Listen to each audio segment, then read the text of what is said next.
بشيرا ونذيرا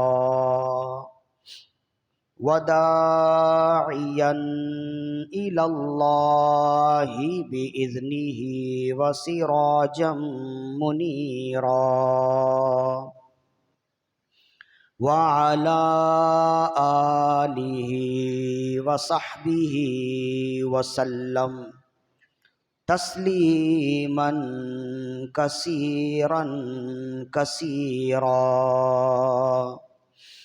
اما بعد فاعوذ باللہ من الشیطان الرجیم بسم اللہ الرحمن الرحیم وَكَانُوا مِن قَبْلُ يَسْتَفْتِحُونَ عَلَى الَّذِينَ كَفَرُوا فَلَمَّا جَاءَهُم مَّا عَرَفُوا كَفَرُوا بِهِ صدق اللہ مولانا العظیم وصدق رسوله النبی الکریم الامین ونحن على ذلك لمن الشاهدين والشاكرين والحمد لله رب العالمين وكانوا من قبل يستفتحون على الذين كفروا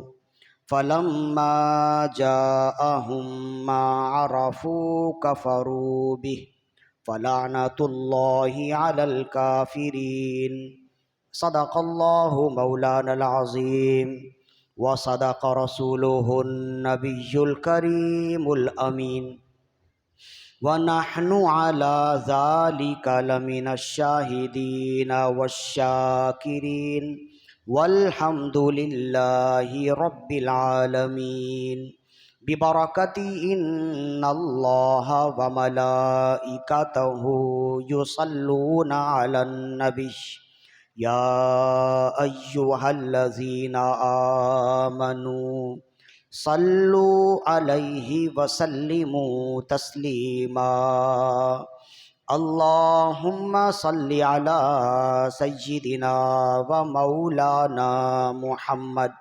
کلما ذکرہ الذاکرون وصل علی محمد كلما غفل عن ذكره الغافلون فإن من جودك الدنيا وضرتها ومن علومك علم اللوح والقلم دعا إلى الله فالمستمسكون به مستمسكون بحبل غير منفصم مولاي صل وسلم دائما ابدا على حبيبك خير الخلق كلهم آبانا مولده أنت بأنصره يا طيب مبتدأ منه ومختتم مولاي صل وسلم دائما ابدا على حبيبك خير الخلق كلهم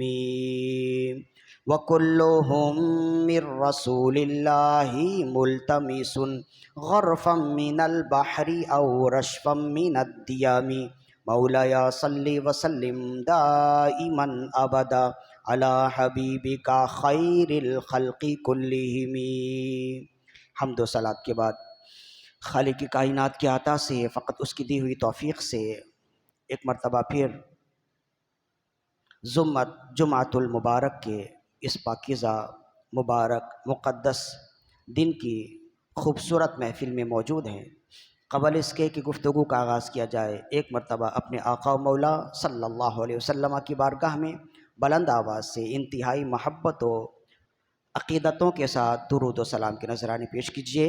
اللہم صلی علی سیدنا و مولانا محمد معدل الجود والکرم وعلی آلہ و اصحابہ وبارک وسلم صلاۃ و سلام علیک یا رسول اللہ صلی اللہ علیہ وآلہ وسلم طب القلوب و دوائہا و عافیت الابدان و شفائہا ونور الابصار و ضیائہا وروح الارواح و غذائہا وعلی آلہ واصحابہ وبارک وسلم صلاۃ وسلام علیک یا رسول اللہ صلی اللہ علیہ وآلہ وسلم۔ آج اہلیان عاشقان رسول کے لیے، تمام مسلمانوں کے لیے خوشی کا دن یہ ہے کہ آج جمعے کا دن ہے، اور دوسری خوشی کا دن یہ ہے کہ جمعے کے دن کے ساتھ ساتھ آج رسول اللہ صلی اللہ علیہ وسلم کی ولادت کا دن بھی ہے۔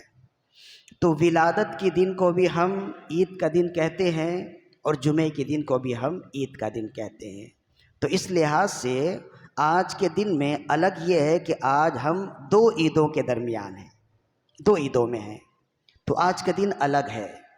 اسی وجہ سے عاشقان رسول کے چہرے خوشیوں سے چمکتے ہوئے دمکتے ہوئے نظر آ رہے ہیں۔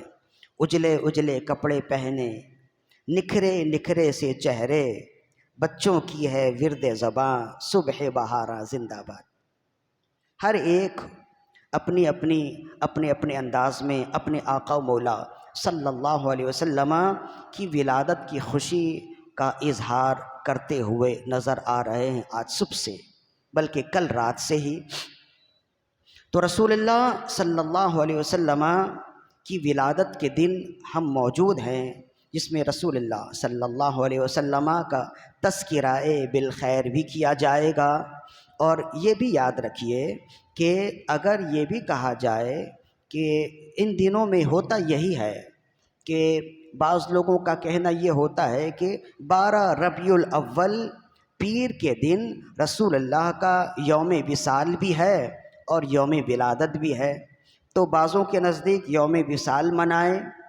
تو اگر ہم مان بھی لیں یوم وصال منانے کو، اگر ان کے کہنے کے مطابق مان بھی لیا جائے کہ یوم وصال مناؤ، تو یوم وصال میں ہم کیا کرتے ہیں؟ وہی کرتے ہیں جو یوم ولادت میں کرتے ہیں۔ ہمارے ہاں تو چاہے خوشی ہو چاہے غمی ہو، مصطفیٰ جان رحمت پہ لاکھوں سلام ہے۔ بھائی اگر ہمارے ہاں بچے کی ولادت ہو، بیٹی کا نکاح ہو، سب سے پہلے کیا ہوگا؟ سب سے پہلے آقا کا میلاد ہوگا، سب سے پہلے یہی کام ہوگا، اس کے علاوہ نہیں۔ خدا نخواستہ کسی کے گھر میں میت ہو گئی، سب سے پہلے کیا ہوگا؟ سب سے پہلے ہم اپنا غم دور کرنے کے لیے اپنے آقا کو یاد کریں گے۔ تو ہمارے ہاں تو چاہے ولادت کے ایام ہوں چاہے وصال کے ایام ہو، ہمارے ہاں تو میلاد ہی اہتمام ہے۔ تو تمہارے کہنے کے مطابق اگر ہم ولادت منائیں تب بھی میلاد ہی منائیں گے، اگر ہم وصال منائیں تب بھی ولادت ہی منائیں گے۔ ہر دو صورت میں یہی ہے، یہ تو ان کے کہنے کے مطابق ہے، ورنہ جاؤ علماء کو دیکھو تو علماء کرام نے فرمایا کہ 12 ربیع الاول پیر کے دن رسول اللہ صلی اللہ علیہ وسلم کی ولادت ہے، اور فرمایا اس دن خوشی مناؤ، خوشیوں کا اظہار کرو۔ رسول اللہ صلی اللہ علیہ وسلم کا وصال منانا تو الگ ہے، وصال کا ذکر بھی نہ کرو، وصال کا ذکر نہ کرو۔ جاؤ اگر کتابوں میں نہ ملے ہم سے پوچھو، ہم بتائیں گے کس کس نے لکھا ہے، کہاں کہاں لکھا ہے، تلاش کرنے والے تلاشتے ہیں۔ تو وہ تو کہتے کہ وصال کا غم مناؤ، بلکہ ہم کہتے ہیں اپنے اکابرین کو پڑھو، انہوں نے کہا وصال کا غم منانا تو بہت دور ہے۔ اکابرین امت نے فرمایا 12 ربیع الاول کے دن خوشی مناؤ، خوشیوں کا اظہار کرو، غم منانا تو الگ ہے، غم کا ذکر بھی نہ کرو۔ حالانکہ یہ بات بھی ہمارے نزدیک خود اعلیٰ حضرت رحمہ اللہ نے لکھا ہے، فرمایا حالانکہ یہ بات بھی امت کے نزدیک متفق علیہ ہے کہ رسول اللہ کا وصال بھی با کمال ہے، آپ کی ولادت بھی با کمال ہے۔ جیسے آپ کی ولادت کے حال بے مثال ہیں، ویسی آپ کے وصال کے حال بھی بے مثال ہیں۔ یعنی اگر ولادت کا ذکر کریں تب بھی ہم رسول اللہ کی بے مثلیت تک پہنچ جائیں گے۔ اب اسے یوں سمجھ لیجئے کہ جناب آمنہ سلام اللہ علیہا فرماتی ہیں جس وقت رسول اللہ صلی اللہ علیہ وسلم کی ولادت ہوئی، میرا گھر نور علی نور بنا ہوا تھا اور اتنا خوشبودار ہو گیا تھا کہ اطراف کی تمام چیزیں خوشبوؤں سے بھر گئی تھیں۔ آپ کی ولادت جب ہوئی تو زمین و آسمان کا ذرہ ذرہ خوشبودار ہو گیا.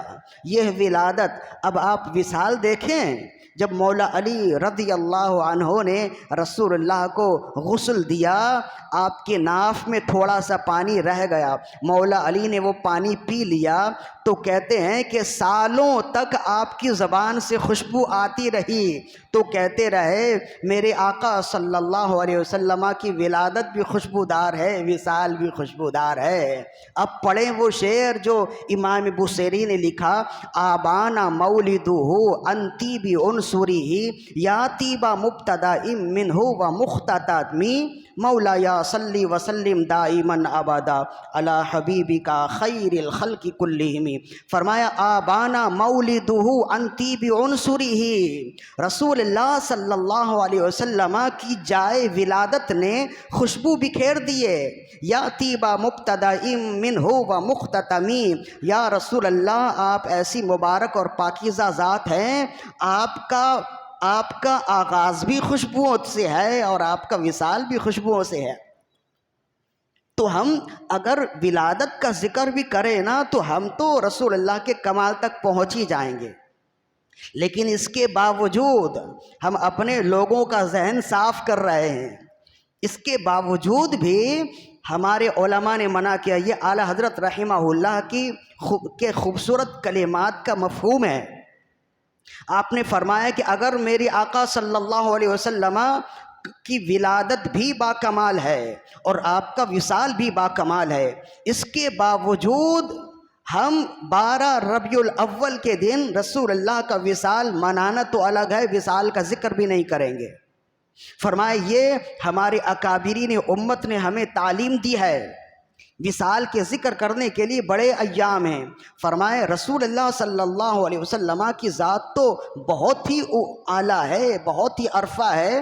فرمایا بزرگان دین کا جب عرس منایا جاتا ہے نا تو بزرگان دین کے عرس میں بھی ان کی موت کا ذکر نہیں کیا جاتا، ان کے کمال کا ذکر کیا جاتا ہے. فرمایا جب بزرگان دین خواجہ صاحب کا عرس ہو، غوث پاک کا عرس ہو، بابا فرید کا عرس ہو، داتا صاحب کا عرس ہو، تو ان کی موت کا ذکر نہیں ہوتا، ان کے کمال کا ذکر ہوتا ہے. تو ایسا کیسے ممکن ہے کہ میرے آقا کا عرس ہو اور موت کا ذکر ہو، کمال کا ذکر نہ ہو؟ فرمایا پیدائش کا ذکر کرو، ولادت کا ذکر کرو. اور پھر ہم کیوں نہ کریں کہ میرے آقا صلی اللہ علیہ وسلم کی پیدائش کا ذکر ایسے ہے کہ قرآن مجید نے کہا وَكَانُوا مِن قَبْلُ يَسْتَفْتِحُونَ عَلَى الَّذِينَ كَفَرُوا فَلَمَّا جَاءَهُم مَّا عَرَفُوا کفروا بہ. فرمایا یہ نبی، اس نبی کی شان یہ ہے کہ اس نبی کی آمد سے قبل لوگ اس نبی کے وسیلے سے دعا کرتے تھے اور کافروں پر فتح پاتے تھے. یہ قرآن ہے، قرآن ہے، حدیث نہیں ہے. حدیث کا بھی انکار کیا جا سکتا ہے نا. وَكَانُوا مِن قَبْلُ يَسْتَفْتِحُونَ. اب جو پڑھے لکھے ہیں، جو درس نظامیہ پڑھتے ہیں وہ جانتے ہیں یستفتحون باب استفعال ہے، اس کا مصدر استفعال سے آتا ہے. استفتاح اس کا مصدر ہے، اور باب استفعال میں مدد کا معنی پایا جاتا ہے، طلب کا معنی پایا جاتا ہے. وہ کہتے ہیں نا نماز جو بارش طلب کرنے کے لیے نماز پڑھتے ہیں اسے کیا کہتے ہیں؟ استسقاء. نماز استسقاء یعنی پانی طلب کرنے والی نماز. تو استفتاء کے باب سے جو بھی فعل آئے نا اس میں طلب اور مدد کا معنی پایا جاتا ہے. تو قرآن مجید نے کہا یستفتحون علی الذین کفروا. اس نبی کی شان یہ ہے کہ اس نبی کی آمد سے قبل لوگ اس نبی کے وسیلے سے، اس نبی کی مدد سے طلب کرتے تھے، وسیلہ طلب کرتے تھے اور کافروں پر فتح ہوتے تھے، کافروں پر فتح پاتے تھے. اور کیسے وسیلہ طلب کرتے تھے؟ تو کہتے ہیں کہ وہ دعا کرتے تھے اللہم انصر علینا، اللہم افتح علینا وانصرنا بالنبی الامی محمد. یا اللہ ہمیں فتح دے، ہماری مدد فرما اس نبی کے وسیلے سے جو نبی امی ہے، جس کا نام محمد ہے. جائیں خازن کو پڑھیں، بغوی کو پڑھیں، اور امام رازی کو پڑھیں، قرطبی کو پڑھیں، بلا مبالغہ ہم تو 25-26 کتب تفاسیر کو پڑھے بیٹھے ہیں۔ تو جب آپ اعتراض کریں تو آپ بھی تو کچھ پڑھیں نا۔ تو جب پڑھیں تو پھر پڑھ کر گفتگو ہو، علمی گفتگو اگر علمی دائرے میں ہو اور سلاست کے ساتھ ہو، تہذیب کے ساتھ ہو اور تسلی کے ساتھ ہو تو پھر بات بنتی ہے۔ فقط یہی کہہ دینا کہ جناب رسول اللہ صلی اللہ علیہ وسلم کی مدد طلب نہ کی جائے اور رسول اللہ کا میلاد نہ منایا جائے، آپ کا ذکر نہ کیا جائے، عجیب امتی ہیں، عجیب کلمہ پڑھنے والے ہیں کہ یہ ایسے کلمہ پڑھنے والے کہ جس نے کلمہ پڑھایا ہے اس کی ولادت کے لیے تمہیں دلیل چاہیے۔ عجیب بات نہیں ہے؟ کوئی ایک گلاس پانی سے تم پر احسان کر دے، زندگی بھر تم اس کا احسان نہ بھولو۔ جس نے تمہیں سیدھا راستہ دکھا دیا، جس نے تمہیں انسان بنا دیا، تم اسے فراموش کر دو گے؟ ایک عرب نے آدمی کا بول بالا کر دیا، خاک کے ذروں کو ہمدوش ثریا کر دیا، جو نہ تھے خود راہ پر اوروں کے ہادی ہو گئے، کیا نظر تھی جس نے مردوں کو مسیحا کر دیا۔ ہم تو کچھ بھی نہیں تھے، جانور کیا ہیں، جانوروں سے بھی بدتر اور ابتر زندگی گزار رہے تھے۔ اس آقا نے آ کر ہمیں زمین سے اٹھا کر آسمان تک پہنچایا، اس آقا نے آ کر ہمیں غلام سے بادشاہ بنا دیا۔ تو ہم اتنے بھی احسان ہم اتنے بھی گئے گزرے نہیں ہیں، ہم اتنے بھی احسان فراموش نہیں ہیں کہ جس نے ہمیں اتنا بڑا مقام و مرتبہ دیا ہم انہیں فراموش کر دیں۔ اور یہ تو وہ نبی ہیں جن کی ولادت سے پہلے لوگ ان کا ذکر کرتے رہے، تو ہم تو آپ کی ولادت کے بعد اگر ان کا ذکر کریں تو غلط کیسے ہو جائے گا؟ فرق یہ ہے کہ وہ کہتے تھے وہ نبی آئے گا، وہ نبی آئے گا، اور ہم کہتے ہیں مبارک ہو شاہ ہر دوسرا تشریف لے آئے۔ یہی فرق ہے۔ وہ کہتے تھے کہ وہ نبی آ رہا ہے، وہ نبی آئے گا، وہ نبی آئے گا، اور ہم کہتے ہیں مصطفیٰ جان رحمت پہ لاکھوں سلام، شمع بزم ہدایت پہ لاکھوں سلام۔ بس فرق اتنا ہی ہے، استقبال اور حال کا فرق ہے، ورنہ کام وہی ہے۔ میلاد وہ بھی مناتے رہے، میلاد ہم بھی منا رہے ہیں، تو ان باتوں میں الجھنے کی ضرورت نہیں ہے۔ ان باتوں میں الجھ کے اپنی خوشیوں کے ایام کو برباد نہ کریں کہ یہ کہاں لکھا ہے، یہ کہاں لکھا ہے۔ میں نے کچھ عرصہ پہلے، کچھ سالوں پہلے چند جملے کہے تھے، ہمارے لوگوں کو بڑے پسند آئے، انہوں نے دوبارہ کہا کہ یہ جملے کہہ دیں۔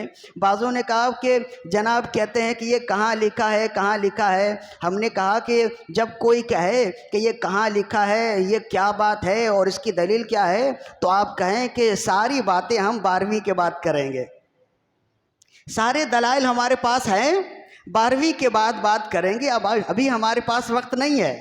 پہلے خوشی منا لینا، آپ کی باتوں میں الجھ کے ہم اپنی خوشی تو خراب نہ کریں نا۔ تو سارے دلائل ہیں، ہم پورے سال ہی دلائل دیتے رہتے ہیں، ہمیں کسی سے اختلاف نہیں ہے، اور ہم اچھی طرح جانتے ہیں کہ ہمارے سننے والے ہر طرح کے لوگ ہیں، ہر مکتبہ فکر کے لوگ ہیں۔ اس وجہ سے ہمارے انداز میں بھی جارحانہ پن نہیں ہوتا اور مزاج میں بھی جارحانہ پن نہیں ہے، لیکن جو قرآن و سنت کی بات ہے وہ تو بتانا بنتا ہی ہے، یہ اس منبر کا تقاضا ہے۔ تو نے پوچھی ہے امامت کی حقیقت مجھ سے، حق تجھے میری طرح صاحب فراش کرے، ہے وہی تیرے زمانے کا امام برحق جو تجھے حاضر و موجود سے بیدار کرے۔ یہ تو اس منبر کا تقاضا ہے کہ بیان کیا جائے۔ تو امام سیوطی نے لکھا اور ابن جوزی نے بھی لکھا ہے، یمن کا ایک بادشاہ ہے جس کا نام ہے تبع۔ یمن کے اکثر بادشاہ کو تبع کہتے تھے۔ تو یہ جو بادشاہ تھا نا، اس کو سب سے پہلے تبع اس وجہ سے کہا گیا، تبع تابع سے نکلا ہوا لفظ ہے، اور تابع متبوع ہے، یعنی جس کی بہت زیادہ اتباع کی جائے وہ متبوع ہوتا ہے، اور جس کی سب سے زیادہ اتباع کی جائے وہ تبع ہوتا ہے۔ تو یہ بادشاہ بڑا ہی امیر و کبیر ہوا، بہت بڑا ہوا، بڑی وسیع زمین کا مالک ہوا۔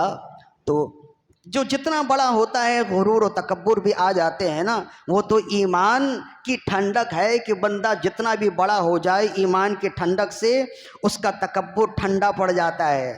لیکن جو کافر ہوتا ہے نا، تو وہ جیسے جیسے ترقی کرتا ہے مزید اور اس میں غرور و تکبر، نخوت آتے رہتے ہیں۔ تو وہ تبا بادشاہ تھا، وہ چلا. بہت سے بادشاہ ایسے ہوئے ہیں جو دنیا فتح کرنے کے لیے چلے، جیسے سکندر ذوالقرنین کے بارے میں بھی آتا ہے نا. تو ویسے ہی اس تبا کو بھی شوق ہوا کہ دنیا فتح کرے. جس علاقے میں جاتا اپنا جھنڈا گاڑتا، جس علاقے میں جاتا جھنڈا گاڑتا ہوا چلا، حتیٰ کہ بیت اللہ کے قریب پہنچ گیا، مکہ پہنچ گیا. یمن سے چلا اور مختلف بلاد اسلام کا دورہ کرتے ہوئے فاتح ہوتے ہوئے بیت اللہ کے قریب پہنچا، حجاز پہنچا، مکہ پہنچا. تو ہوتا یہ کہ جیسے ہی وہ کسی شہر کے قریب آتا تو شہر والوں کو پہلے ہی معلوم ہو جاتا کہ وہ آ رہا ہے. لڑنا چاہتے تو لڑ لیتے، اور اگر امن معاہدہ کرنا چاہتے تو اتنے بڑے لشکر کو دیکھ کر کون لڑے گا، تو امن معاہدہ کہہ دیتے، اس کی حاکمیت تسلیم کر لیتے، اور اس کا جو جزیہ ہوتا، جو بدلہ ہوتا دے کر سال میں ہر سالانہ اسے کچھ دینے لینے کا وعدہ کر کے اسے رخصت کر دیتے. وہ اپنا جھنڈا گاڑ کر آگے نکل جاتا. ایسے ہوتے ہیں جو فاتح ہوتے ہیں. تو امریکہ نے بھی بڑی کوشش کی افغانستان میں جھنڈا گاڑنے کا، لیکن ہوا تو نہیں نا. تو ایسا ہی ہوتا ہے ہر زمانے میں. تو وہ جھنڈا گاڑتا ہوا چلا. جب مکہ شہر مکہ تک پہنچا تو ہر شہر میں ہوتا یہ کہ جیسے ہی وہ شہر کے دروازے تک پہنچتا تو پورا شہر اس کے استقبال کے لیے آ جاتا تھا. لیکن یہاں آیا تو بالکل ہی سناٹا چھایا ہوا ہے. کوئی نہ اس سے لڑنے کے لیے آتا ہے، نہ کوئی اس سے کچھ معاہدے کرنے کے لیے آتا ہے. یہ حیران ہے کہ یہاں کے لوگ ہیں بھی کہ نہیں. دو چار بندوں کو اپنے مخبروں کو بھیجا، جاؤ ذرا جا کر دیکھو شہر میں لوگ ہوتے ہیں کہ نہیں، کہیں ویران تو نہیں ہے. جب جا کر دیکھا تو پورا شہر بھرا پڑا ہے. آ کر کہنے لگا کہ شہر کے لوگ تو ہیں. تو کہا شہر کے لوگوں کو معلوم نہیں ہے. کہا شاید معلوم نہ ہو. 4-5 بندوں کو شہر کے مختلف اطراف میں بھیج دیا، اور انہوں نے چپ کے لوگوں کے درمیان میں یہ بات پھیلا دی کہ بھائی تبا بادشاہ آیا ہوا ہے، وہ حملہ کرنا چاہتا ہے، لہذا تمہیں اپنی حفاظت کرنی چاہیے.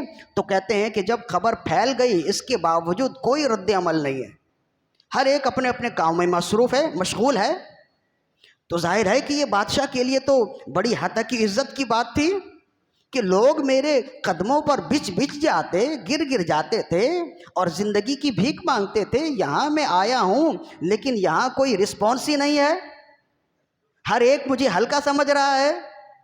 تو کہا کہ ایسا کیا ہے. وہاں کے لوگوں کو اپنے مخبروں کو بھیجا، تو مخبروں نے آ کر چند ایک دن کے بعد بتایا کہ اصل میں ان لوگوں کی ایک عبادت گاہ ہے جسے وہ کعبہ کہتے ہیں، اور ان کا عقیدہ یہ ہے کہ یہ اللہ کا گھر ہے، اور اس زمین میں اللہ کا گھر ہے تو کوئی غیر اس گھر کو بھی گرا نہیں سکتا. اس گھر والوں میں، اس سرزمین میں جتنے لوگ موجود ہیں انہیں بھی نقصان نہیں پہنچا سکتا. اس وجہ سے جب یہ عقیدہ یہ ان کے مزاج میں شامل ہے تو کوئی کتنا ہی بڑا آ جائے یہ گھبراتے نہیں ہیں. انہیں معلوم ہے کہ کوئی بھی بڑا آئے گا تو اس شہر سے ہو کر گزر جائے گا، یہاں نہیں آئے گا. اگر یہاں آئے گا تو منہ کی کھائے گا. تو کہا اچھا ایسی بات ہے کہ وہ اس گھر پر اتنا ناز کر رہے ہیں، وہ اس گھر کے حوالے سے اتنے پرسکون ہیں. تو جب ایسا ہے کہ انہوں نے میری توقیر نہیں کی، انہوں نے میری بے توقیری کی، مجھے ہلکا جانا، یہ میری بے عزتی ہے. اور اس کا سبب یہ ہے کہ وہ اس گھر کی بڑی تعظیم کرتے. میں کل ہی جاؤں گا اور جا کر وہ گھر مسمار کر دوں گا، توڑ دوں گا، زمیں بوس کر دوں گا. کہتے ہیں کہ وہ یہ کہہ کر اپنے تخت سے نیچے اترا اور اس کے پورے جسم میں درد ہونے لگا، اور چند لمحوں کے بعد اس کا حال یہ ہو گیا کہ اس کے کانوں سے، ناک سے، منہ سے خون آنے لگے، پیپ کے ساتھ خون آنے لگے اور جسم میں آبلے پڑ گئے. وہ حیران ہوا کہ ایسا کیا ہوا. شروع میں تو وہ سمجھا کہ ہوتا ہے، شہر میں آب و ہوا کی تبدیلی ہو تو مسافروں کو ایسا ہو جاتا ہے. لیکن جب دیکھتا ہے کہ یہ آہستہ آہستہ یہ عجیب صورتحال ہے، ایسا مرض ہے کہ ایسا مرض نہ اس نے کسی کو دیکھا نہ اس نے اس سے پہلے سنا. اطباء بھی اس کے ساتھ ہیں. بادشاہ جب جہاں بھی جاتے ہیں نا تو ایک دو نہیں درجنوں بلکہ بسا اوقات سینکڑوں طبیب اپنے ساتھ لے کر جاتے تھے کہ راستے میں کوئی ایسا مسئلہ ہو جائے تو یہ میرا خیال کریں. تو یہ بھی ساتھ ہی اس کے بھی ساتھ اطباء تھے، شاہی حکیم تھے. تو انہوں نے دیکھا، علاج کیا، 2-3 دن گزر گئے، لیکن حال یہ ہے کہ مرض بڑھتا گیا جوں جوں دوا کی۔ جیسے جیسے دوا کرتے جاتے مرض بڑھتا چلا جاتا ہے۔ بالآخر اس نے کہا کہ بھائی کسی اور ماہر حکیم کو بلاؤ، کسی ماہر طبیب کو بلاؤ۔ تو یمن میں جہاں اس کا مرکز تھا وہاں بتایا گیا، تیز رفتار سواری بھیجی گئی۔ چند دنوں کے بعد تمام ڈاکٹروں میں، جس کو کہتے ہیں بہت بڑا ڈاکٹر، بہت بڑا اسپیشلسٹ جو ڈاکٹر ہوتا ہے، اس زمانے میں طبیب کہتے تھے نا، تو اسے بلایا گیا۔ وہ ذرا اللہ والا بھی تھا، دین عیسائی یہودی تھا۔ تو اس نے دیکھا، نفس پر ہاتھ رکھا، دیکھا اس کے زخم کو، دیکھا اس کا مرض، دیکھا، معائنہ کیا، اور معائنہ کرنے کے بعد اس نے کہا کہ یہ بیماری آسمانی ہے، آسمانی بیماری کا علاج ضمیری دوائیوں سے نہیں ہو سکتا ہے، یہ آسمانی بیماری ہے۔ تو کہا کہ پھر اس کا علاج کیا ہوگا؟ کہا اس کا علاج بھی آسمانی ہی ہوگا۔ کہا کہ مجھے کیا کرنا ہوگا بتاؤ، میں تو مرا جا رہا ہوں تکلیف سے، اور میرے دشمنوں کو اگر خبر مل گئی کہ میں بیمار ہوں، بادشاہان وقت جو ہوتے ہیں نا وہ اپنا مرض چھپاتے ہیں، اس لیے کہ اگر ان کا مرض ظاہر ہو جائے نا ان کی پارٹی کمزور ہو جاتی ہے، پھر جو ان کے مخالف ہیں انہیں معلوم ہوتا ہے، ہو جاتا ہے اب یہ کسی کام کا نہیں، تو پھر حملہ کر دیتے ہیں۔ بلکہ بسا اوقات ایسا ہوتا ہے کہ موت بھی چھپاتے ہیں۔ جہانگیر بادشاہ کو مرے ہوئے 3 مہینے گزر گئے تھے، پھر لوگوں کو پتہ چلا تھا کہ وہ مر گیا ہے۔ اس کا انتقال، اس کی موت تو ادھر لاہور میں ہی ہوئی تھی نا، وہ دہلی سے لاہور چلا تھا، لاہور میں کسی راستے میں اس کی موت واقع ہو گئی۔ لیکن جو اس کے ساتھ جو بیوی تھی نا، اس نے لوگوں سے کہا کہ کسی کو بتانا نہیں ہے، اگر بتا دیا تو پوری حکومت ہل جائے گی۔ چند دنوں کے بعد وہ اپنی سواری پر چلتا رہا، لیکن اتنی بدبو آنے لگی کہ کوئی خوشبو کام نہ آتا تھا۔ تو پھر اس کی بیوی نے یہ ہیلا نکالا، ڈاکٹروں کو بلایا، اور ڈاکٹروں کو بلا کر جہانگیر بادشاہ کے جسم کو چاک کیا، پیٹ سے ساری اتڑیاں نکالی، سارا سب کچھ نکالا، اور نکالنے کے بعد مسالے ڈالے، ڈال کر اسے پیک کیا اچھی طرح خفیہ طریقے سے۔ تو پھر اسے یہاں لاہور میں دفن کیا۔ اس کی اتڑیاں کشمیر میں ہیں، اور اس کا اس کا جو جسم ہے نا یہ لاہور میں ہے۔ اسی وجہ سے جہانگیر بادشاہ کے 2 مزارات ہیں، لوگ گھبراتے ہیں کہ اصل مزار کہاں ہے۔ تو 3 مہینے کے بعد لوگوں کو پتہ چلا ہمارا بادشاہ تو چلا گیا اس دنیا سے۔ ایسا ہوتا ہے۔ تو یہ معاملات تو ہوئے نا، تو کہنے لگے کہ لوگ چھپانے لگے، اور وہ بھی کہنے لگا کہ اگر معلوم ہو گیا تو بہت مشکل ہو جائے گا میرے دشمنوں کو۔ لہذا اب اس نے کہا بتاؤ کیا کروں؟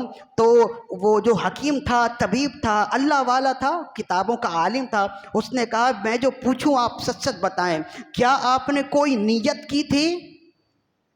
تو وہ تو اب ہفتوں کی بات ہو گئی نا، وہ بھول بھی گیا۔ کہا میں تو بہت سی نیتیں کرتا رہتا ہوں، بڑے ارادے کرتا رہتا ہوں۔ کہا آپ اپنے ارادے، جو ارادے آپ کو یاد ہیں، جو آپ نے کیے ہیں، وہ مجھے بتائیں۔ وہ بتانے لگا میں نے ارادہ کیا فلاں علاقہ فتح کروں گا، ارادہ کیا فلاں کو ماروں گا، ارادہ کیا فلاں کو آزاد کر دوں گا، ارادہ کیا فلاں کو یہ عہدہ دے دوں گا۔ سارے ارادے جو وہ پہلے کر چکا تھا اس نے بتایا۔ پھر آخر میں اس نے کہا میں نے ابھی یہ ارادہ کیا تھا چند دنوں پہلے کہ مکہ شہر میں جو بیت اللہ ہے، جسے وہ بیت اللہ کہتے ہیں، جو 4 دیواری ہے، اسی کی وجہ سے میری عزت افزائی نہیں ہوئی، تو میں نے یہ ارادہ کیا تھا کہ میں یہ 4 دیواری توڑ دوں گا۔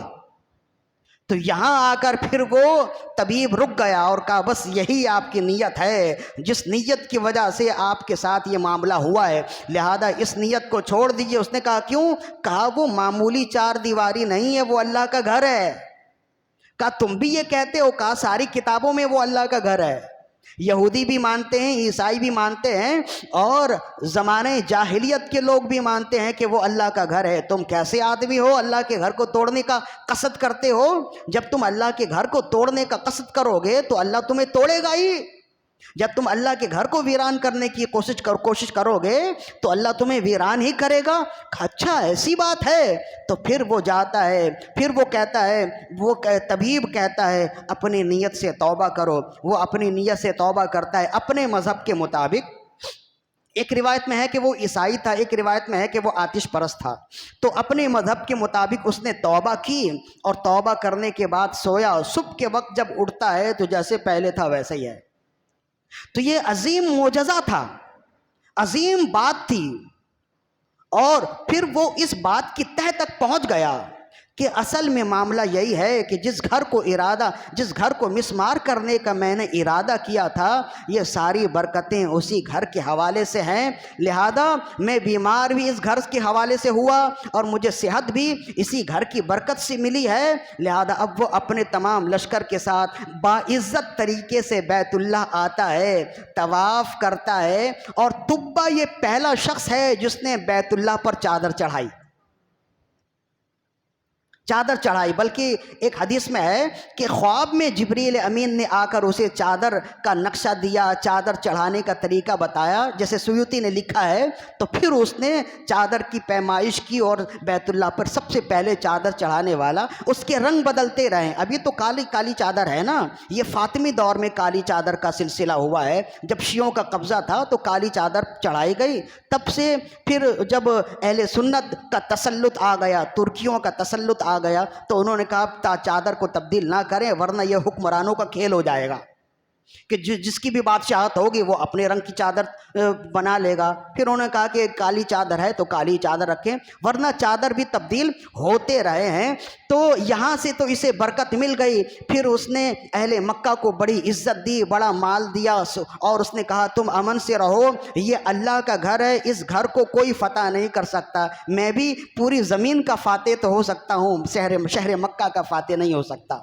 اور رسول اللہ کی حدیث بھی ہے نا کہ دجال پوری زمین کا فاتح ہو جائے گا مکہ اور مدینہ کو چھوڑ کر، پھر وہ وہاں سے چلا اور چلتا ہوا جب ایک نخلستان پر پہنچا، یعنی شہر مدینہ تک پہنچا، تو یہاں بھی آ کر وہ دیکھتا ہے کہ یہاں کے لوگوں کا بھی حال وہی ہے، تو اب تو وہ پہلے ہی ڈرا ہوا تھا، مکے سے مدینہ زیادہ فاصلہ تو نہیں ہے نا، تو جب وہاں آیا اسے معلوم تھا کہ یہاں پہ بھی ایک شہر ہے، یہاں پہ بھی لوگ آباد ہیں، مدینے میں پہلے یہودی رہتے تھے، اور یہ بھی ایک سوال ہے کہ یہودیوں کا اصل وطن وہ فلسطین ہے، تو فلسطین میں رہنے والے یہودی رسول اللہ کی ولادت سے پہلے یثرب میں کیا کر رہے تھے، اور ایک دو نہیں 5 قبائل بڑے بڑے یہودیوں کے قبائل تھے، اوس، خزرج، بنو قینقاع، بنو نذیر، بنو قریظہ، یہ 5 بڑے بڑے یہودیوں کے قبائل تھے، جن میں سے ہر ایک قبیلے میں ہزار لوگ تھے، تو ان کا اصل وطن تو فلسطین ہے، اسرائیل ہے نا یہودیوں کا اصل وطن،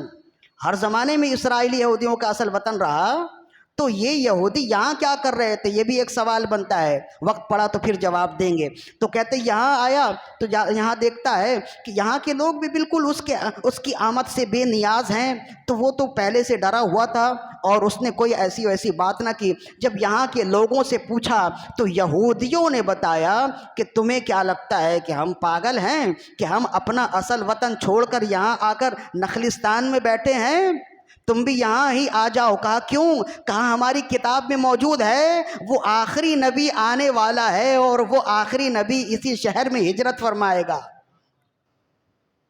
تو ہم اپنا ملک چھوڑ کر یہاں آ کر بیٹھے ہیں اسی وجہ سے کہ جب وہ نبی آئے تو یا تو ہم زندہ ہوں تو ان کا استقبال کریں، دست بوسی کریں، یا ہماری اولادوں کو وہ نبی دیکھنا نصیب ہو، یا ہم مر جائیں تو کبھی ایسا ہو کہ ان کے قدموں سے اڑتا ہوا کوئی خاک ہماری قبروں پر آ جائے، ہمارے لیے بخشش کا باعث بن جائے، ہم اسی وجہ سے ان کے انتظار میں یہاں موجود ہیں۔ تو جب طبا نے دیکھا کہ اتنی بڑی بات ہے کہ یہ وہی نبی ہیں کہ جو بیت اللہ میں مکہ میں پیدا ہوں گے، جس کی عظمت و شان اس کے دل میں پہلے ہو گئی تھی، اور یہاں ہجرت کریں گے، وہ سمجھ گیا کہ یہاں معاملہ غیر معمولی ہے، یہاں یہ 2 شہر اور شہروں سے الگ ہیں۔ تو پھر وہ کہنے لگا اگر ایسی بات ہے تو اب میرا فتح کرنے کا ارادہ ختم ہوا، میرا سفر ختم ہوا، میں یہیں پڑاؤ کروں گا، ہو سکتا ہے کہ میری موجودگی میں ہی وہ نبی آ جائیں۔ تو کہتے ہیں کہ 1 سال تک وہ رہا، لیکن ابھی تو آمد کا سلسلہ نہیں ہوا تھا، تو وہ کہنے لگا اب میں یہاں سے جاتا ہوں۔ اس نے یہاں مسجد مدینہ طیبہ مقدسہ منورہ معطرہ مطہرہ میں 1000 علماء کو چھوڑ دیا، 1000 علماء کو اس نے چھوڑ دیا، اور چھوڑنے کے بعد اس نے کہا کہ دیکھو تم یہاں رہو اور یہاں اپنے بچوں کو بھی تعلیم دو، اور یہاں رہو، جب رسول اللہ صلی اللہ علیہ وسلم تمہارے زمانے میں آ جائیں تو میری جانب سے رسول اللہ کو سلام عرض کر دینا۔ اپنے علماء کو، اپنے لوگوں کو رکھا، باقاعدہ عمارتیں بنا کر دیں، اور ایک 2 منزلہ عمارت بنائی، اور چابی ایک عالم کے، سب سے بڑے عالم کے حوالے کیا، اور کرنے کے بعد کہا دیکھو اس میں کوئی نہ رہے، اس کی صفائی ستھرائی کا خیال کرو، اپنے بچوں کو بھی وصیت کرتے رہنا، نسلاً بعد نسل وصیت کرتے رہنا۔ اور کیا وصیت کرنا؟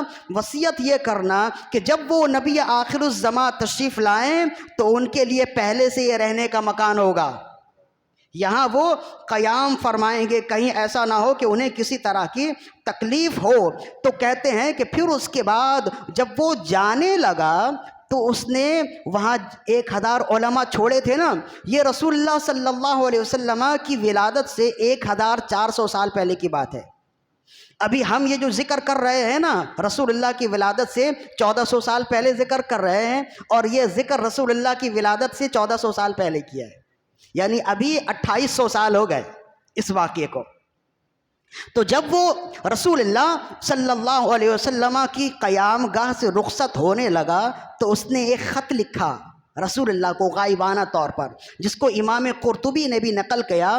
خط لکھنے کے بعد اس نے اپنے جو سب سے بڑے عالم تھے اسے اپنے پاس بلایا اور کہا دیکھو یہ خط امانت ہے تمہارے پاس، یہ خط اپنے پاس رکھنا، تم اگر رسول اللہ کو پاؤ میرا یہ خط انہیں دے دینا، اگر تمہاری زندگی وفا نہ کرے اپنے بچوں کو یہ خط امانتاً دے دینا، اور انہیں بھی کہہ دینا کہ اگر وہ رسول اللہ کو پائیں تو میرا خط انہیں دے دیں، اگر وہ بھی وصال کر جائیں وہ اپنے بچوں کو وصیت کر دیں، کسی بھی طرح یہ خط امانتاً میرے آقا تک پہنچنی چاہیے۔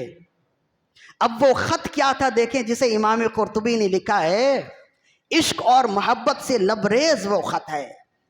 ہم کیا رسول اللہ کا میلاد منائیں گے، ہم کیا رسول اللہ کا ذکر کریں گے کہ یہ طبہ نے 1400 سال پہلے جو رسول اللہ کا ذکر کیا۔ ذرا سنیے کہ وہ اس نے جو خط لکھا، اس نے خط میں کیا لکھا۔ اس نے لکھا اما بعد فإنی آمنت بک وبکتابک الذی انزل علیک وعلی دینک وسنتک۔ اے محمد صلی اللہ علیہ وسلم آپ گواہ ہو جائیں، میں آپ پر ایمان لاتا ہوں اور آپ پر جو کتاب اترے گی اس پر بھی ایمان لاتا ہوں، وعلی دینک وسنتک، اور آپ گواہ رہیں میں آپ کے دین پر ہوں اور آپ کے طریقے پر ہوں، وآمنت بربک ورب کل شیء، اور میں اس رب پر ایمان لاتا ہوں جس رب کی عبادت کی آپ دعوت دیں گے، وآمنت بکل ما جاء من ربک من شرائع الاسلام، اور میں آپ اپنے رب کی بارگاہ سے اسلام کی جو شریعت لے کر آئیں گے میں آپ کی آمد سے قبل، شریعت لانے سے قبل اسے ماننے والا ہوں، میں اس پر ایمان لاتا ہوں، میں آپ کو سچا رسول مانتا ہوں۔ فَإِنْ أَدْرَكْتُكَ فَبِهَا وَنَعِمَتْ، اگر میں نے آپ کو پا لیا یہ بہتر ہوگا، یہ بہت خوب ہوگا، وَإِن لَّمْ أُدْرِكَّ فَاشْفَعْ لِي وَلَا تَنْسَ يَوْمَ الْقِيَامَةِ، اور یا رسول اللہ اگر میں آپ کو نہ پا سکا تو قیامت کے دن آپ مجھے بھولیں گے نہیں، آپ میری شفاعت کریں گے، آپ مجھے فراموش نہیں کریں گے، آپ مجھے ضرور میری شفاعت فرمائیں گے۔ فَإِنِّي مِنْ أُمَّتِكَ الْأَوَّلِينَ وَبَايَعْتُكَ قَبْلَ مَجِيئِكَ، اور یا رسول اللہ میں آپ پر سب سے پہلا ایمان لانے والا ہوں، اور میں آپ کی ولادت سے پہلے آپ کے ہاتھ پر ایمان کی بیعت کرنے والا ہوں۔ وَأَنَا عَلَى مِلَّتِكَ وَمِلَّةِ أَبِيكَ إِبْرَاهِيمَ عَلَيْهِ السَّلَامِ، اور میں آپ کے دین پر ہوں اور آپ کے والد ابراہیم کے دین پر ہوں۔ ثم ختم الکتاب وتفشق علیہ، پھر اس نے وہ خط لکھا اور اس پر اپنی مہر لگائی اور اس نے دے دیا۔ تو دیکھیں ہم تو کہتے ہیں نا وہ نبی آ گئے، ہم نے ان کا کلمہ پڑھ لیا، ہم ان کی شریعت پہ آ گئے، یہ آسان ہے یا وہ آسان تھا؟ بے شک یہ آسان ہے، وہ بہت مشکل تھا۔ وہ تبا ایسا عاشق رسول کہ ہمارے لیے تو اس زمانے میں اختلاف ہوتا ہے کہ ان کی ولادت کا ذکر کریں نہ کریں۔ اس نے ولادت کا ذکر 1400 سال پہلے ایسے دھوم سے کیا کہ 1000 علماء کو میلاد کے لیے وہاں وقف کر دیا، مکان بنا دیے، اور رسول اللہ کا میلاد آپ کی ولادت سے قبل ایسا منایا کہ وہ کہتا ہے کہ یا رسول اللہ میں آپ پر ایمان لایا ہوں، اور میں آپ سے گزارش کرتا ہوں قیامت کے دن جب آپ اپنی امت کی شفاعت کریں تو مجھے بھی بھولیے گا نہیں، میں سب سے پہلے آپ کے ہاتھ پر کلمہ پڑھنے والا ہوں۔ تو کہتے ہیں ایسا عاشق رسول، کون اس عاشق رسول کو بھول سکتا ہے؟ تو پھر کہتے ہیں کہ جب وہ مدینے آیا تھا نا تو وہ جلوسوں کی صورت میں آیا تھا، اسے معلوم ہو گیا تھا کہ رسول اللہ صلی اللہ علیہ وسلم کی جائے ہجرت ہے، تو وہ جلوسوں کے ساتھ آیا، اس نے علماء کو یہاں ٹھہرایا اور یہ خط دے کر چلا گیا۔ اب 1400 سال کے بعد رسول اللہ تشریف لائے، پھر اس کے کئی سالوں کے بعد رسول اللہ نے مکے سے مدینے ہجرت فرمائی۔ اب جب ہجرت فرمائی تو مدینے والے ہر ایک چاہتے ہیں کہ رسول اللہ میرے گھر تشریف لائیں، رسول اللہ میرے گھر قیام کریں، یا رسول اللہ میرا در کھلا ہے، ہماری آنکھیں بچھی ہیں، یا رسول اللہ میرے گھر تشریف لائیں، یا رسول اللہ میرے گھر تشریف لائیں۔ رسول اللہ نے اپنی اونٹنی کی مہار چھوڑ دی اور فرمایا یہ مامور ہے اللہ کے اذن سے، یہ اللہ کے حکم پر ہے۔ آپ نے فرمایا یہ میری اونٹنی جہاں بیٹھ جائے گی میں وہیں قیام کر لوں گا، کوئی اپنے آپ کو تکلیف میں نہ دے کہ میرے گھر قیام کر لے، میرے گھر قیام کر لیں۔ میں اپنی اجازت سے کسی کے گھر میں قیام نہیں کروں گا، اپنی مرضی سے کسی کے گھر قیام نہیں کروں گا، یہ اونٹنی ہے، یہ جہاں کہے گی، یہ جہاں بیٹھ جائے گی میں وہیں قیام کروں گا۔ چلتے چلتے ایک ویرانے میں اونٹنی بیٹھ گئی، لوگ حیران ہو گئے، یہ ویرانہ ہے، یہاں رسول اللہ کیسے قیام فرمائیں گے؟ تھوڑی دیر بیٹھنے کے بعد اونٹنی پھر اٹھ گئی، پھر وہ چلی، اور چلتے چلتے ایک 2 منزلہ عمارت کو اس نے اوپر سے نیچے کی طرف دیکھا، دروازے کی طرف دیکھا، اور دروازے کی طرف رخ کر کر اس نے گویا سلام کیا اور پھر 2 زانو ہو کر بیٹھ گئی۔ اور جب وہ بیٹھ گئی تو پھر لوگ انتظار کرنے لگے شاید پھر پہلی کی طرح کھڑی ہو جائے۔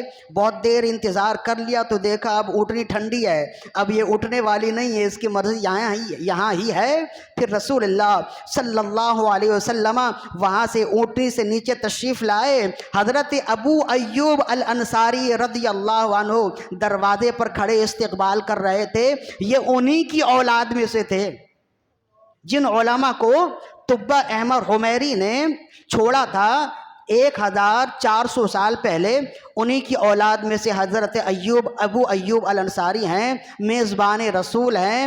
رسول اللہ صلی اللہ علیہ وسلم کی دست بوسی کی، عرض کرنے لگے یا رسول اللہ میرے تو بھاگ جگے، آپ میرے گھر تشریف لائے، رسول اللہ ضرور قدم رنجا فرمائیے۔ آپ نے فرمایا اندر آنا بعد میں ہوگا، پہلے مجھے میرے بھائی تبا کا وہ خط دو جو تمہارے پاس امانت ہے، پہلے مجھے وہ خط دو جو تمہارے پاس امانت ہے۔ یا رسول اللہ آپ کو یاد ہے، آپ بھولے نہیں؟ فرمایا وہ 1400 سال پہلے مجھے بھولا نہیں، میں کیسے بھول جاؤں؟ مجھے بھی معلوم ہے، میرے رب نے وحی کے ذریعے سے بتا دیا ہے، جو اپنے نبی کو یاد رکھتے ہیں نا، برے وقت میں نبی اسے فراموش نہیں کرتے ہیں۔ تو ہم ایسے ہی دھوپ میں ایسے ہی تھوڑے ہی مرحبا یا مصطفیٰ کے نعرے لگا رہے ہوتے ہیں، دھوپ میں جل رہے ہوتے ہیں، کچھ لالچ تو ہے نا۔ اور کیا لالچ ہے کہ یہ دھوپ ہمیں حشر کی دھوپ سے پناہ دے گی، یہ پکار ہمیں حشر کے دن بچاؤ بچاؤ کے پکار سے پناہ دے گی۔ اس وجہ سے تو ہم اتنی کوششیں کر رہے ہوتے ہیں۔ تو کہتے ہیں پھر رسول اللہ صلی اللہ علیہ وسلم نے خط پڑھا، جمیع صحابہ کرام سے فرمایا لوگوں گواہ ہو جاؤ، میں نے تبا کا ایمان قبول کیا ہے، اور غائبانہ طور پر میں تبا کا ہاتھ اپنے ہاتھ پہ لیتا ہوں اور ایمان کی بیعت کرتا ہوں۔ تو پھر آپ نے فرمایا تبا کو برا نہ کہو، اس لیے کہ وہ ایسا مومن ہے کہ میں اس دنیا میں آیا نہیں تھا، میری آمد سے قبل اس نے میری دھوم مچائی اور وہ مجھ پر ایمان لایا۔ تو اب دو باتیں ہیں جو غور طلب ہیں۔ اب بتائیں کہ میلاد منانے میں وہ ہم سے اچھا ہوا یا ہم پڑھے لکھے لوگ اچھے ہوئے؟ وہ اچھا ہوا نا، وہ زمانہ جاہلیت کے لوگ تھے لیکن کتنا ایمان مضبوط تھا۔ اب دیکھیں پڑھے لکھے لوگ ہیں لیکن جیسے ہی میلاد کا دور آ جائے، میلاد کا وقت آئے، میلاد کے ایام آئیں، پھر دیکھیں کیسی الگ الگ باتیں لوگوں میں ہونے لگ جاتی ہیں۔ اور کوئی کہے میلاد منانا چاہیے، کوئی کہے میلاد منانا نہیں چاہیے۔ ارے تم جس زمانے میں ہو یہ پڑھے لکھے لوگوں کا زمانہ ہے، تم سے تو وہ زمانہ جاہلیت کے لوگ اچھے تھے کہ وہ رسول اللہ کے حوالے سے لڑتے نہیں تھے، بس ان کا کہنا یہ تھا کہ وہ نبی آئیں گے، وہ شفاعت کرنے والے ہیں۔ لہذا جب ایسا ہے تو لڑائی نہ کرو بلکہ مل کے اپنے آقا و مولا صلی اللہ علیہ وسلم کی ولادت مناؤ اور کہو حشر تک ڈالیں گے ہم پیدائش مولا کی دھوم، مثل فارس نجد کے قلعے گراتے جائیں گے، خاک ہو جائیں عدو جل کر مگر ہم تو رضا، دم میں جب تک دم ہے ذکر ان کا مناتے جائیں گے۔ ایمان تازہ ہوا نا آپ کا؟ اس واقعے کو یاد رکھیے گا۔ اور جب بھی کوئی کہے نا میلاد نہ منائیں تو آپ کہیں یار ہم طبا سے اچھے ہی ہیں، ہمیں تو رسول اللہ کا زمانہ ملا، ہم تو رسول اللہ صلی اللہ علیہ وسلم کے اکابرین آپ کے چاہنے والوں کے ہاتھوں پر ہاتھ دینے والے ہیں، ہم جب اس سے اچھے ہیں تو ہم میلاد فقط نہیں، ہم اس سے بڑھ کر میلاد منانے کے اہل ہیں، ہمارا حق ہے کہ ہم رسول اللہ سے بڑھ کر میلاد منائیں۔ ہاں زمانے کے ساتھ تبدیلی ہوتی رہتی ہے، اس نے اتنا چراغاں نہیں کیا ہوگا، اس نے اتنے جھنڈے لگائے نہیں ہوں گے، اور یہ کوئی ضروری بھی نہیں ہے۔ ہم نے پہلے کہا بھائی میلاد مناؤ بھلے جھنڈے نہ لگاؤ، ہم نے تو کہہ دیا ہے نا جھنڈا یہ غلبہ کی ایک نشانی ہے، بھلے جھنڈے نہ لگاؤ، بھلے تم چراغاں نہ کرو لیکن اس کا انکار نہ کرو، اس لیے کہ یہ جو دن ہے یہ محسن انسانیت کی آمد کا دن ہے۔ تم اگر رسول اللہ کی ولادت کی خوشی نہ مناؤ تو نہ مناؤ، لیکن اس بات کی تو خوشی مناؤ کہ آج کے دن تم نے اپنے آپ کو پہچانا ہے، اس کی تو خوشی بنتی ہے نا کہ آج کے دن وہ محسن کائنات تشریف لائے جس نے آ کر تمہیں تمہاری پہچان دی ہے، جس پر میں تفصیلی گفتگو رات کر چکا ہوں۔ تو اس حوالے سے یعنی ہر دو صورت میں خوشی منانا تو بنتا ہی ہے۔ لہذا آج کے دن جو جمعے کا دن ہے اس میں ایک خاص بات ہے، خاص بات یہ ہے کہ جمعہ ایک عید ہے اور ولادت کے دن دوسرا عید ہے، لہذا یہ دو دن ہیں۔ تو اب ہم نے کرنا کیا ہے؟ اب کرنا یہ ہے کہ خیرات کیجئے، صدقات کیجئے، درود و سلام کے نذرانے آقائے نامدار محمد رسول اللہ صلی اللہ علیہ وسلم کی بارگاہ میں پیش کیجئے، اپنے لیے دعائیں کریں، اپنے مرحومین کے لیے دعائیں کریں، صدقہ و خیرات کریں، اللہ تعالیٰ توفیق دے تو جلوسوں میں بھی شامل ہوں۔ یہ جو جلوس ہے نا اس کے دو مقاصد ہوتے ہیں، ایک تو رسول اللہ کی آمد کی محبت کا اظہار کرنا ہے، سب سے بڑھ کر ہے، اور دوسرا یہ جو جلوس اور جلسے ہوتے ہیں یہ اپنے غلبہ اور اپنی اکثریت کو بتانے کے لیے ہوتے ہیں۔ آپ دیکھتے ہیں بسا اوقات محرم الحرام کے مہینے میں پورا شہر بند کر دیا جاتا ہے، لیکن جب آپ ان کے جلوسوں میں اگر دیکھیں نا تو اگر آپ گنتی کرنا چاہیں تو گنتی بھی کر سکتے ہیں، 250-300 بندوں کے لیے پورا شہر بند کر دیا جاتا ہے۔ ہمارے ہاں معمولات ایسے ہی ہیں، لیکن الحمدللہ ہمارا جلوس ایسا نہیں ہوتا، ہمارا جلوس تو ایسا ہوتا ہے ہر بندہ ایسا عاشق رسول ہوتا ہے۔ ابھی یہاں مسجد سے 4 بندے نکلیں گے نا چورنگی تک پہنچتے پہنچتے 1000 بندے ہو جائیں گے۔ میں اکیلا ہی چلا تھا جانب منزل مگر لوگ ملتے گئے کارواں بنتا گیا، ایسے عاشق رسول ہیں۔ ہمارا تو ایک چھوٹا سا جلوس بھی 1000 بندوں سے خالی نہیں ہوتا ہے۔ تو جلوس جو ہے نا یہ اپنی پہچان ہوتی ہے، اپنی افرادی قوت دکھانے کا ایک ذریعہ ہے۔ تو اپنی پہچان بھی کیجئے تاکہ جو دشمنان رسول ہیں، جو دشمنان صحابہ ہیں، انہیں معلوم ہو جائے کہ وہ ہمیں اپنی چھوٹی چھوٹی جلوسوں سے نہ ڈرایا کریں۔ جب ہم جلوس نکالیں نا تو ہم ریلی نہیں ریلا نکالتے ہیں، انہیں معلوم ہو جائے کہ یہ ملک بنانے والے بھی اہل سنت و جماعت کے لوگ تھے اور اس ملک کی بقا بھی ہمارے عقیدے کے ساتھ ہی ہے۔ جیسے اور مختلف مذاہب کے لوگ رہتے ہیں، انہیں بھی رہنے کا حق ہے، لیکن انہیں یہ حق حاصل نہیں ہے کہ اپنا مسلک اور اپنی غلط عقائد لوگوں کے درمیان میں کھلے عام بیان کریں۔ یہاں اپنے عقائد بیان کرنے کا حق اسی کو حاصل ہے جس کے نام پر یہ ملک ہے۔ یہ سنی اسٹیٹ ہے، لہذا اہل سنت و جماعت اپنے عقائد کھل کے بیان کر سکتے ہیں۔ اس کے علاوہ کسی کو یہ حق حاصل نہیں ہے کہ وہ اپنے عقائد کھل کر بیان کرے۔ اقلیت میں ہیں، اقلیت میں رہیں، چار دیواری میں ہیں، چار دیواری میں رہیں، یہ بتانے کی بات ہے۔ لہذا جلوسوں میں شرکت کیجئے۔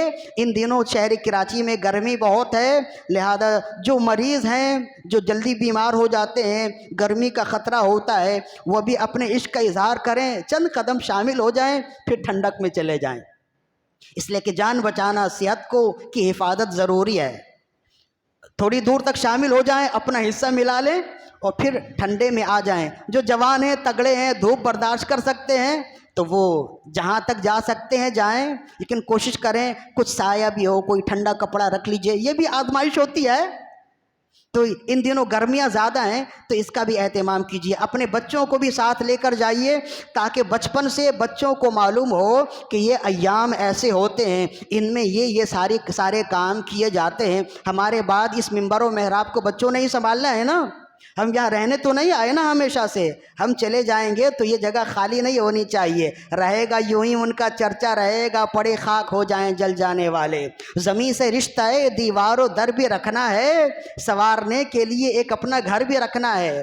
ہماری نسلیں سنورتی ہیں دیکھ کر ہم کو اپنے کردار کو پاکیزہ تر بھی رکھنا ہے۔ ہماری نسلیں ہمیں دیکھ کر سیکھتی ہیں نا، لہذا جو کریں گے وہ آپ کے بچے بھی کریں گے۔ اللہ تعالیٰ سے دعا ہے کہ ہماری آج کی حاضری اپنی بارگاہ میں قبول و مقبول فرمائے۔ وما علینا